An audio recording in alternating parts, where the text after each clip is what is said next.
집의 정원에서 새가 이렇게 떨어져서 날지 못하고 어린 새가 떨어져 있는 걸 본 적이 있으실 겁니다. 저희 정원에 오래전에 한번 새가 한 마리가 떨어졌는데 아주 어려가지고 이렇게 막 깃털도 잘 나지 않고 그래서 이게 날지 못하겠다는 건 한눈에 알 수 있었습니다. 그 새가 얼마나 짹짹거리고 살려달라고 그러는지 그 마음이 참 이렇게 안타깝더라고요. 그런데 그러는 동시에 옆에 다른 새 두 마리가 막 이렇게 막 옆에서 짹짹거리고 우는 거예요. 그럼 뻔히 보니까 그 부모들인 것 같아요. 막 울고 그렇게 해서 제가 좀 도와주려고 뭐 방법이 없을까 찾아서 이제 그 집을 한번 좀 찾아봤습니다. 그랬더니 그 새 집이 어딘가에 있을 거 아니에요. 열심히 찾았는데 못 찾았어요. 아무리 찾아도 없어서 어떡하는가 하고 안타까운 마음으로 이제 물러서서 몇 시간을 보다가 이제 들어가서 일을 하고 다시 이렇게 나와서 봤더니 그 어미새들은 한참을 울다가 떠나버렸고 그 새는 말라가지고 어리니까 그런지 금세 이렇게 마르더라고요. 말라서 죽어가고 거의 죽게 된 걸 발견했습니다. 이게 아마 동물의 세계에서 발생하는, 특별히 새들의 세계에서 발생하는 것 같아요. 그 새들이 조그만한 새라서 자기 새끼를 둘이서 이렇게 나를 수 있는 힘도 안 되는 것 같고, 또 뭐 독수리처럼 발톱이 뭐 아주 크고 날카로워서 잡아가지고 이렇게 짐승 잡듯이 잡아서 자기 집에 넣을 수도 없는가 봅니다. 그래서 결국 그 새가 이렇게 죽음에 이르게 되게 됐겠지요. 어쩌면 한 개인에게 있어서도 이런 새가 둥지에서 떨어지거나, 어린 새가 그것도요, 혹은 장성했다 할지라도 떨어져서 뭐 팔을 다쳤거나 날개를 다쳤거나 뭐 다리를 다쳤거나 그런 불행한 사태가 개인에게도 발생할 수 있고, 또 교회와 같은 공동체에도 발생할 수가 있고, 그리고 국가에도 발생할 수가 있습니다. 이럴 때 어떤 개인, 어떤 공동체, 어떤 나라는 그 어려움을 딛고 다시 일어나서 재기하지만, 어떤 개인이나 어떤 공동체나 어떤 나라는 그 자리에서 끝을 내버리고 그리고 역사의 뒤안길로 사라져버리게 됩니다. 지금부터 약 3,400여 년쯤 전에 한 2,200만 명쯤 되는 많은 사람들이 모래바람을 가르면서 막 도망을 가고 있었어요. 여러분 생각을 해보십시오. 200만 명이 막 도망을 간다고 하면 얼마나 대단하겠습니까? 그 광경이. 여러분 가끔 우리 동물의 왕국 같은 데 보면 막 얼룩말이나 이런 소떼 같은 것들이 막 떼를 지어서 더더더더 막 가는 거 여러분 보시죠. 그런 것처럼 200만 명이나 되는 그런 사람들이 밤낮 없이 도망을 하고 있었어요. 막 도망을 했는데 그들이 다다른 곳은 이 홍해라고 하는 큰 바다가 턱 나타난 겁니다. 그와 동시에 뒤에는 적군들이, 이 사람들은 지금 뛰어가고 막 열심히 걸어가고 있는데 마차를 타고 전차를 타고 전쟁하는 전차를 타고 뒤에서 막 쫓아오니까 얼마나 빨리 오겠어요. 막 모래바람을 일으키면서 뒤에서 막 다가오고 있습니다. 풍전등화와 같은 그런 상황입니다. 여기서 다시 잡혀가면 더 큰일 나겠지요. 사람들은 그 상황에 중간에 갇혀가지고 두려웠다 하는데 성경 말씀을 보니까 사람들이 심히 두려워하더라 이렇게 말했어요. 심히 두렵다는 거죠. 우리가 조금 두려울 때가 있죠, 사람이. 근데 그게 아니고 심히 두려워 어찌할 줄은 몰라 하고, 그리고 이제 그 지도자에게 왜 우리를 이곳으로 데리고 나와서 이런 고생을 시키는가, 이런 죽음의 위협에 우리를 이렇게 도달하게 했는가라고 불평하기 시작했습니다. 이제 이 지도자는 눈앞에 불평하며 심히 두려워하는 200만 되는 많은 백성들과, 그리고 눈앞에는 넘실거리는 그런 홍해바다, 그리고 다시 그 옆에는 하루 정도 전부터 나타난 에담 광야에서부터 나타난 하나님의 임재의 표시인 불기둥과 구름기둥이 거기에 같이 있었다는 거예요. 이게 참 이상하지 않습니까? 하나님께서 하루 정도 전에 내가 너희들, 이제 에담이라는 곳은 광야 끝이에요. 그러니까 광야에서 보면 광야가 끝나는 곳이고, 사람 사는 곳에서 시작하면 광야가 시작하는 곳이 에담이거든요. 거기에서 하나님이 내가 너희와 함께 하겠다 그러면서 불기둥과 구름기둥, 어떻게 생긴 건지 우리 모릅니다. 그냥 상상 속에 우리는 생각만 할 뿐이죠. 불기둥과 구름기둥이라는 것이 확 나타나가지고 눈앞에 존재하고 있는데, 다시 다른 말로 하면 하나님의 임재가 우리와 함께하고 있는데 어떻게 이런 어려움에 봉착할 수 있을까? 아니, 하나님이 함께한다는데 왜 이런 어려움이 우리한테 다가오냐 이 말이에요. 하나님이 함께하는데 왜 내 가정이 깨어지냐 이 말이에요. 하나님이 함께하는데 왜 제 자녀들에게 어려움이 다가오느냐 그 말이에요. 하나님이 함께하시잖아요. 지금 눈앞에 우리는 하나님의 임재를 영으로 느끼지만 이 당시 사람들은 불기둥과 구름기둥이라는 것이 눈앞에 있습니다. 지금 눈앞에 있어요. 말하자면 하나님이 함께하고 있어요. 그런데 어떻게 이런 일이 우리한테 일어날 수가 있지? 아니, 하나님 주무시는가? 하나님 뭐 하시는 거야? 우리 지금 왜 이런 일이 우리한테 일어났을까? 그게 첫 번째 질문이고, 또 두 번째 질문은 이런 겁니다. 하나님이 우리와 지금 함께 하시고 불기둥과 구름기둥이 우리와 함께 하고 있는데 왜 그 백성들은 그렇게 심하게 두려워했을까? 그것도 의문인 거예요. 하나님이 우리와 함께하고 내가 너와 함께하겠다, 내가 너와 함께하고 있어, 이렇게 눈앞에서 불로 보여주고 있는데, 구름으로 보여주고 있는데 왜 그 사람들은 그렇게 심히 두려워했을까? 이 두 가지 의문을 생각해 봅니다. 지도자의 믿음을 흔들 만한 백성들의 큰 원망과 심한 두려움을 바라보는 그 지도자의 모습. 이렇게 눈앞에는 넘실거리는 파도, 큰 바다, 뒤에는 적군이 따라오는 상황. 거기에서 모세가, 그 지도자가 하고 있는 것은 하나님을 바라보는 거예요. 옆을 보면 전부 다 사방이 다 둘러싸인 것 같죠. 불평하는 그 많은 사람들, 책임은 자기에게 있습니다. 200만 명이나 되는 사람을 하나님의 명령에 의해서 자기 맘대로 한 게 아니에요. 하나님이 그렇게 하라 그래서 안 한다고 하는 것, 그 짐 받아가지고 여기까지 왔는데, 불평하고 원망하는, 심히 두려워하는 사람들과 눈앞에는 홍해바다, 저 조금 뒤에는 그 말발굽 소리를 내면서 그 땅을 막 그냥 파내면서 다가오는 그런 적군들. 그럴 때 이 지도자 모세가 한 것은 하나님을 바라본 것이에요. 우리 가정에서도 그럴 때 있죠. 사업은 어렵고, 그러자 아내와의, 남편과의 관계가 점점 더 힘들어지고, 자녀는 삐뚤어지고, 부모님과의 관계도 편치 않고, 여러 가지가 자기 둘러보는 곳마다, 다 보는 곳마다 아픈 것들 투성이고, 그럴 때 여러분 바로 어디를 봐야 되겠습니까? 모세는 지금 하늘을 바라보는, 하나님을 바라보는 거예요. 이렇게 하나님을 바라보고 있습니다. 출애굽기 14장 13절 14절에 이렇게 말씀했어요. 우리 같이 한번 여기서 모세가 하는 말을 우리말로 한번 읽어보겠습니다. 같이 있습니다. 너희는 두려워하지 말고 가만히 서서 여호와께서 오늘 너희를 위하여 행하시는 구원을 보라. 여호와께서 너희를 위하여 싸우시리니 너희는 가만히 있을지니라. 아멘. 여기 보니까 너희는 두려워하지 말고, 지금 심히 두려워하고 있거든요. 두려워하지 말라. 여러분, 이 두려움이라는 거는 이런 것 같아요. 지금 이 상황은 그런 것 같아요. 여러분이 이제 어머니, 아버지 이렇게 손잡고 아이랑 같이 가고 있어요. 근데 눈앞에 뭐가 나타났습니다. 근데 이 아이가 두려워하는 거예요. 큰일 났어요, 아버지. 큰일 났어요, 어머니. 나 어떻게 해요, 나 어떻게 해요. 아버지, 어머니가 보기에는 그건 nothing이에요. 아무것도 아니에요. 문제가 아니에요. 다 알고 계시죠. 그런데 어린아이는 지금 누구를 못 믿는 겁니까? 부모를 못 믿는 거예요. 우리 아버지, 어머니 이거 할 능력이 있을지 못 믿겠다는 거예요. 두려움은 그런 거예요. 우리가 갖는 두려움은 하나님 아버지가 보시기에 내가 너와 함께함에도 불구하고 두려워하지 말라고 우리에게 말씀하시면서 내가 이 모든 것들을 핸들할 수 있다. 내가 이 모든 것들을 다 처리할 수 있어. 두려워하지 마. 두려워하지 마. 그래서 먼저 두려움을 없애라 라고 말씀하는 거죠.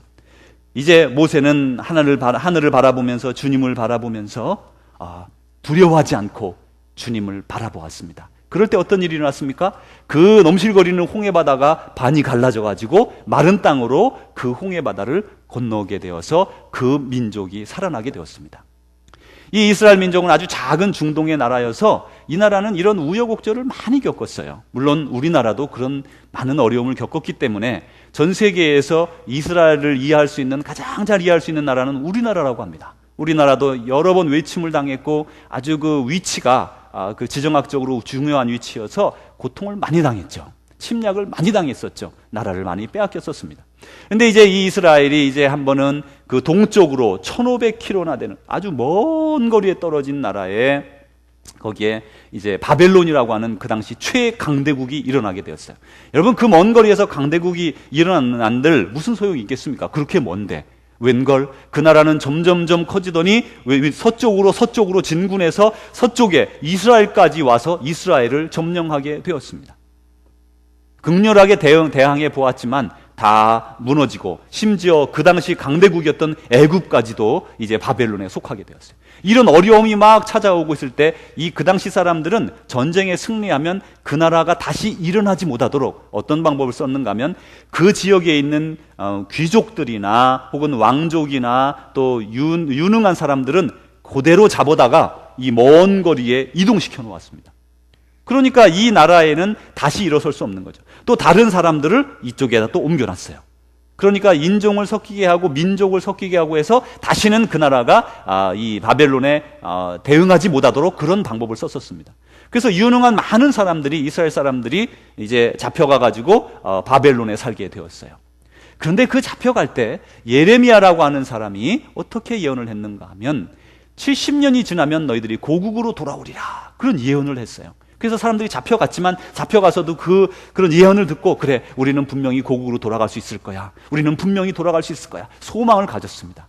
그런데 웬걸 이 바벨론은 점점점 강성해져서 전혀 흔들릴 기미가 없고 또 잘 잡아다 놓은 사람을 다시 보내줄 이유가 없잖아요. 그래서 절망감이 그들에게 다시 찾아오기 시작했습니다. 그럴 때에 이제 어느 누구도 정말 먹구름이 가득 낀 상황에서 희망을, 소망을 말할 수 없는 바로 그때에 하나님께서는 이사야라고 하는 사람을 보내셔서 그들에게 예언을 하시는 거예요. 절망적인 상황, 누구도 희망을 말할 수 없고 둘러보았을 때는 절망과 정말 슬픔의 상황, 그런 상황에서 하나님께서는 이사야를 통해 3가지 말씀을 선포하셨습니다. 오늘 우리는 이 말씀을 통해서 하나님께서 절망 가운데 있는 사람, 혹은 무능력 가운데 있는 사람, 혹은 어떻게 하면 내가 더 주님을 따르는 삶을 살려고 애를 썼지만 실패한 가운데 있는 그런 사람들에게 주는 말씀을 우리는 들을 수가 있습니다. 첫 번째로 하나님이 선포하신 3가지 중에 첫 번째 것은 너희들은 여전히 내 백성이다, 이렇게 말씀했어요. 여러분, 이스라엘 백성은 선민입니다. 예전부터 그들은 하나님이 자기들을 선택해서 아브라함을 통해 민족을 세웠다고 믿었습니다. 그리고 그렇게 살아왔어요. 그런데 그 선민이 나라를 빼앗기고 민족이 흩어지고 다 디아스포라가 되어서 많은 사람들이 애굽으로, 많은 사람이 또 바빌로니아로 잡혀가 버렸어요. 그때로부터 이스라엘은 얼마나 전 세계 다 곳곳에 퍼져 살게 되었죠. 모스크바니 전 세계 유대인들이 없는 곳이 없죠. 일본에까지 심지어 그렇게 많은 사람들이 퍼지게 되었습니다. 근데 이렇게 잡혀간 사람들이 이들이 자기들 생각에 우리는 이제는 더 이상 하나님의 돌봄을 받지 못하는구나, 하나님은 우리를 버리셨구나, 이렇게 생각을 했다는 거예요. 그래서 절망하게 됐어요. 그런데 그럴 때 하나님께서 주시는 말씀이 너희는 여전히 나의 백성이다, 이렇게 말씀하세요. 여러분, 어렸을 때 부모님에게 혼나보신 적 있죠? 매도 맞고, 옛날엔 자루도 막 맞고 말이죠. 또 어떤 사람들은 이렇게, 옛날에 빗자루 많았잖아, 그죠? 한국에 빗자루로 뒤로 딱 잡아가지고 손 내놔 그래가지고 막 맞기도 하고, 종아리도 맞기도 하고 그랬던 기억 나시죠? 이제 그런 것처럼 부모님이 우리를 징계할 때가 있습니다. 또 우리도 우리의 자녀들이 잘못할 때 징계해야만 할 때가 있어요. 여러분, 징계를 늦추면 아이를 버립니다. 그래서 이제 징계를 하죠. 그런데 징계를 할 때 아이가 우리 아버지가 날 버렸어, 우리 어머니가 날 버렸어, 버렸습니까? 그렇지 않죠. 버리지 않은 거죠. 잘 되라고 더 사랑하기 때문에 그 사랑으로 아이를 이렇게 매로써 다스리게 되는 겁니다. 그런데 그 아이가 자칫 잘못 생각해서 집을 뛰어나가는 아이가 있어요. 아버지 어머니 난 그런 사람 필요 없다고, 그리고 집을 뛰어나가 영영 고아로, 부모님 있는 고아로 살아가는 사람들이 있습니다. 우리도 마찬가지예요. 하나님께서 이스라엘 백성을 왜 이렇게 70년 동안 고생하게 두었는가 하면 그들의 우상 숭배 때문이었어요. 그들이 다른 것, 그릇된 것을 구했기 때문에 그렇습니다. 그래서 이제 하나님께서는 그들을 처벌하셔서 매를 맞게 하시고 지금 벌을 받는 중이에요. 그런데 그들은 절망 가운데 빠져버리고 하나님이 우리를 버렸다라고 생각한다는 거예요. 그렇지 않습니다. 하나님께서 다시 그들에게 찾아오셔서 나는 너를 버리지 않았다, 너희는 여전히 나의 백성이야. 사랑하는 성도 여러분, 여러분 가운데 어려움이 다가올 수 있어요. 남들은 다 잘 되는데 나는 왜 안 돼? 내가 하는 것마다 왜 이렇게 어려워? 여러분 그런 생각 가질 수 있어요. 다른 집 아이들은 말이죠, 다 잘 되고 다 공부 잘하고 똑똑하고 뭐 그런 것만 같은데 왜 우리 아이는 그렇지를 않아? 여러분 그럴 수 있어요. 왜 나는 다른 사람 다 건강한데 나는 이렇게 몸이 약하고 허약한 것이야? 여러분 그럴 수 있어요.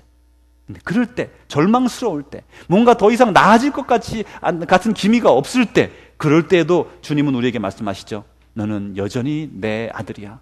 너는 여전히 내 딸이야. 성경에서 이렇게 말씀합니다. 시편 94편 14편입니다. 우리 같이 한번 읽어보겠습니다. 여호와께서는 자기 백성을 버리지 아니하시며 자기의 소유를 외면하지 아니하시리로다. 아멘. 여호와께서는 결단코 자기 백성을 버리지 아니하시겠다고 말씀했습니다. 예수님께서는 자기 피값 주고 사신 그 자녀들을 절대로 내어버리지 않습니다. 두 번째로 이제 하나님께서 이런 절망 가운데 있는 사람들에게 주는 선포는 여호와를 의지하라라는 겁니다. 여호와를 의지하라.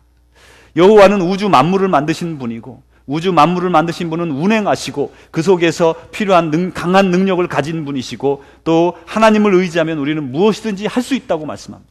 피곤치 않으시고 능력을 허락하시고 그리고 믿고 따르는 자에게 명철과 지혜를 주시는 분, 그 하나님을 의지하라 라고 말씀하고 있죠.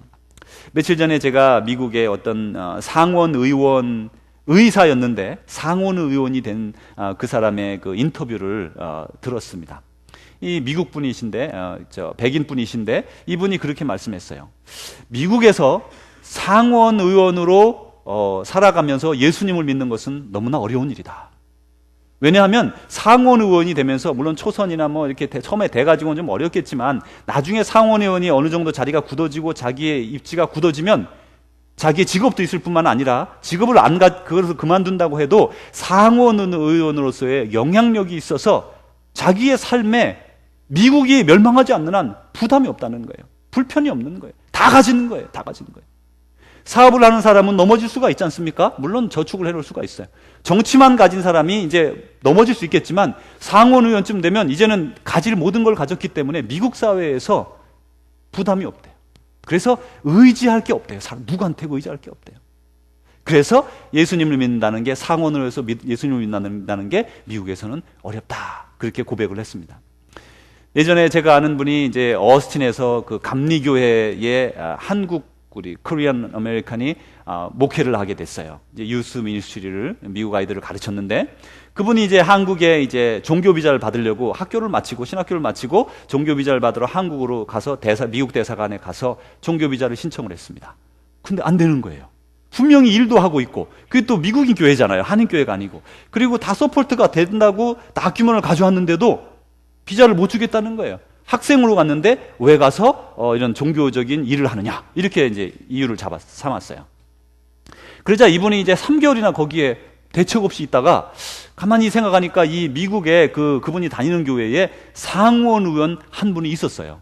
그래서 그걸 목사님이 그 소리를 듣고 같은 스텝이니까 그 상원 의원에게 저녁에 전화를 했습니다. 이분이 상원 의원이 바로 한국의 대사에게 전화를 했어요. 어떻게 된 줄 아세요? 그 다음날 아침 일찍이 특별히 모든 서류가 다 끝났으니까 바로 들어갈 수 있다고 그날 아침 바로 연락이 왔어요. 상원 의원은 안 된다고 하는 모든 이미그레이션 문제 혹은 법적인 문제 그냥 뚫고 지나가요.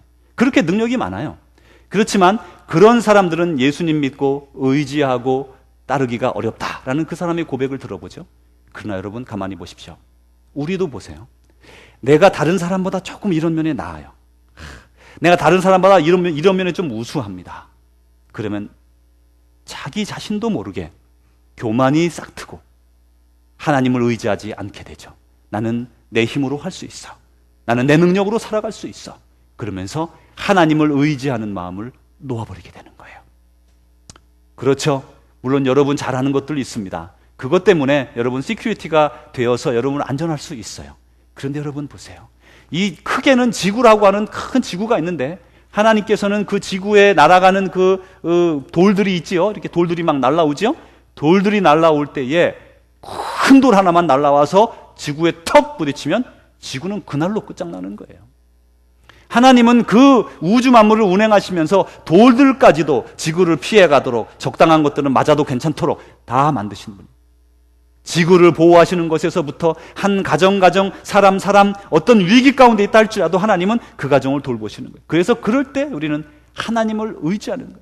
우리는 어느 상황에 있든지 하나님을 의지하고 나아가야 된다고 말씀하죠. 그래서 잠언 11장에 보니까 이렇게 말합니다. 자기를 의지하고 자기의 힘을 믿는 자는 결국 멸망하게 되리라 라고 말씀했어요. 그래서 우리는 주님께서 주시는 그 능력을 의지하고 주님과 함께 걸어가야 되죠. 세 번째로 주님께서 우리에게 주시는 선포의 말씀은 여호와를 앙망하라 라고 말했습니다. 이게 이제 영어로 된 번역은 wait for라고 말하는데 우리 한국말로 너무 좋아요. 앙망하다. 뭐 다르게 번역하면 여호와를 기다리라 뭐 그럴 수 있잖아요. 그죠? 근데 이 앙망하라는 것은 원어에 있는 뜻처럼 기대하고 고대하면서 기다리는 거예요. 좀 다르잖아요. 그죠? 고대하면서 기다리는 거하고 그냥 멍하게 기다리는 거하고 다른데 이 본문 말씀을 번역할 때 여호와를 앙망하라. 그 고대하면서 하나님 나를 도와주십시오.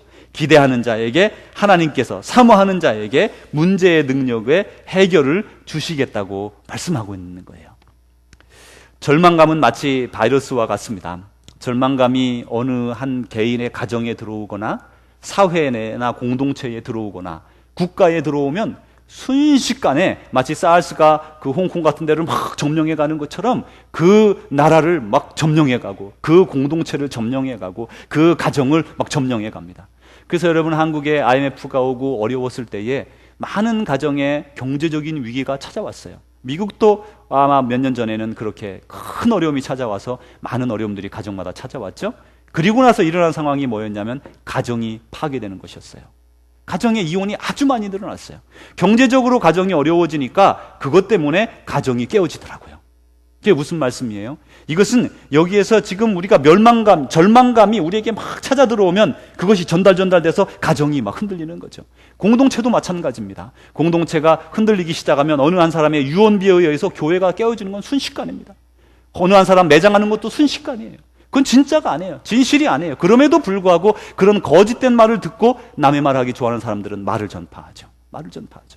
우리 교회는 남의 말 하는데 참 조심하는 게 너무너무 감사해요. 우리 교회는 남의 말하지 않고 정직하고 바른 말, 들은 말, 그리고 격려하는 말들을 합니다. 그렇지만 그렇지 않은 교회는 그런 말이 한 마디, 두 마디 퍼지기 시작하면 순식간에 비난하는 말이 폭력으로 변해서 그 교회가 깨어지게 돼요. 그래서 깨어지는 교회가 미국에 얼마나 많습니까? 공동체는 순식간에 무너지고, 물론 다른 공동체가 그렇게 해서 분리되어지고 상처 입은 가운데 세워지겠지만, 그러나 그것은 작은 말 한마디가, 절망감이, 그런 감정들이 들어와서 휩쓸고 지나가기 때문에 그렇습니다. 국가도 마찬가지예요. 국가는 튼튼하고 아주 건전하다고 생각하지만 어느 순간 갑자기 나라가 어려워졌다. 우리도 몇 년 전에 미국이 어려웠잖아요. 그럴 때, 지금도 어렵지만 그때 처음 시작됐을 때 절망감들이 막 나돌았어요. 그러면서 우리가 미국의 미래는 어둡다, 미국은 어떻게 될 것인가, 그래서 실제로 한국으로 역이민한 사람들도 꽤 있습니다. 이런 것들은 절망감이 한번 찾아오면 그 가정과 공동체와 국가까지 잠식해버리고, 그리고 그것 때문에 어느 가정은 넘어지고 어느 공동체는 깨어지고 어느 나라는 무너지는 거예요. 그래서 역사가 반복되면서 새로운 것들이 일어나는 겁니다. 이제 절망한 이들이 용기를 갖고 주님을 기다리라. 여호와를 앙망하는 자는, 오늘 본문에 그렇게 말씀합니다. 여호와를 앙망하는 자는 새로운 능력을 주시겠다, 이렇게 말씀했어요. 이 여호와의 능력을 기다리며 여호와를 앙망했던 이스라엘 백성들, 여러분 어떻게 된 줄 아세요? 절망하고 우리는 이제 더 이상 고국으로 돌아갈 수 없어 라고 절망했던 사람들에게 하나님께서 길을 열어주셨는데, 그 강대국, 그 바벨론의 그 나라의 내부적인 세력의 다툼이 있은 후에 페르시아라고 하는 새로운 국가가 생겨버리고 바벨론이 망해버렸어요.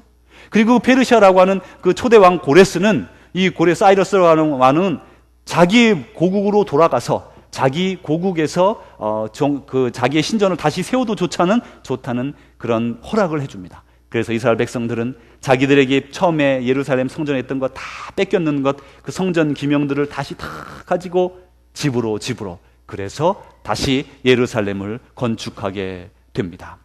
그것은 그 이스라엘 백성들이 그의 손으로 얻은 것이 아니라 하나님께서 하나님의 능력으로 그 나라에 허락해 주신 것이에요.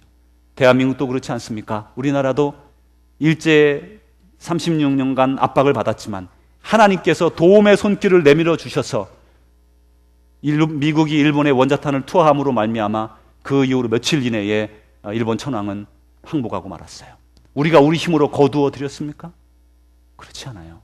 물론 감사하는 사람도 있고 감사하지 않는 사람도 있고, 미국이나 연합국에 감사하지 않을 뿐만 아니라 하나님에게도 감사하지 않는 사람들도 있습니다. 그것은 정치적인 세력 가운데 이루어진 것이다, 이렇게 말하는 그런 사람도 있어요. 그렇지만 그럼에도 불구하고 우리는 그것을 우리 힘으로 쟁취한 것이 아니라 하나님이 하나님의 능력으로 우리에게 열어주신 거죠. 우리에게 온 문제들이 많은 경우가 그렇다는 거예요. 내 힘으로 풀어나가는 것도 있지만 내가 정말 감당할 수 없는 어려움 가운데 있을 때에, 나로서는 그런 자리에 이르를 수 없을 때에 하나님께서 우리를 들어 선한 곳으로 인도해 주시고, 우리를 들어 그 문제들을 다 해결해 주시고 더 나은 곳으로 인도해 주시는 것이에요. 우리의 삶 가운데 우리는 많은 슬픔을 당합니다. 사랑하는 교란조지 성도님 가정에도 남편을 잃고 힘들어합니다. 여러분도 다 같이 기도해 주는 줄 압니다. 그러나 하나님께서 그 가정도 하나님께서 새로운 힘을 부어주시고 주님을 앙망할 때에 하나님이 그 가정도 더 아름답게 세워주시라고 우리는 확실히 믿게 되는 것입니다. 새 힘을 얻는 것은 하나님께로부터 오는 것입니다. 마치 독수리가 날개치면서 확 올라가는 것처럼, 태양을 향해 창공을 향해 올라가는 것처럼 아주 힘차게 올라가는 것. 젊은이가 열심히 뛰고 달리고 걸어가도 피곤하지 않은 것 같은 새로운 힘, 능력, 그것은 내 속에서 나오는 게 아니라 하나님께서 우리에게 내려주시고 하나님께 우리에서 덧입혀 주셔서 그 능력으로 나아갈 수가 있는 것이죠. 주님께서 성경에 이렇게 말씀하셨습니다. 위의 것을 생각하고 땅의 것을 생각하지 말라. 이는 너희가 죽었고 너희 생명이 그리스도와 함께 하나님 안에 감추어졌습니다. 사도 바울을 통해서 주님이 말씀하시면서 위의 것을 생각하고 땅의 것을 생각하지 말아라. 우리는 땅에 속해 살아가는 사람들이 아니라 저 창공을 향해 힘차게 날아오르는 독수리와 같은 능력으로 주의 나라를 따라가는 주의 백성들입니다. 사랑하는 주의 제자 여러분, 위기 가운데 일어서기를 원하십니까? 새로운 힘을 얻기를 원하십니까? 다시 정결해지기를 원하십니까? 다시 일어나서 믿음으로 전진하기를 원하십니까? 다시 가정이 회복되기를 원합니까? 여러분의 마음에 치유되기를 원합니까? 이제 바로 여호와를 앙망할 때예요. 주님께서 우리에게 말씀하셨죠. 세 가지를 말씀하셨습니다. 절망과 자포자기의 상황에 있을 때 우리에게 주신 말씀이에요. 처음에는 여전히 너는 나의 백성이다. 여전히 너는 나의 자녀라. 두 번째는 나를 의지하라.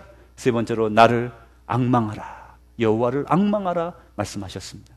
주님께서 여러분에게 임하셔서 여러분에게 새 힘을 주실 것입니다. 기도하겠습니다. 하나님 아버지, 감사합니다.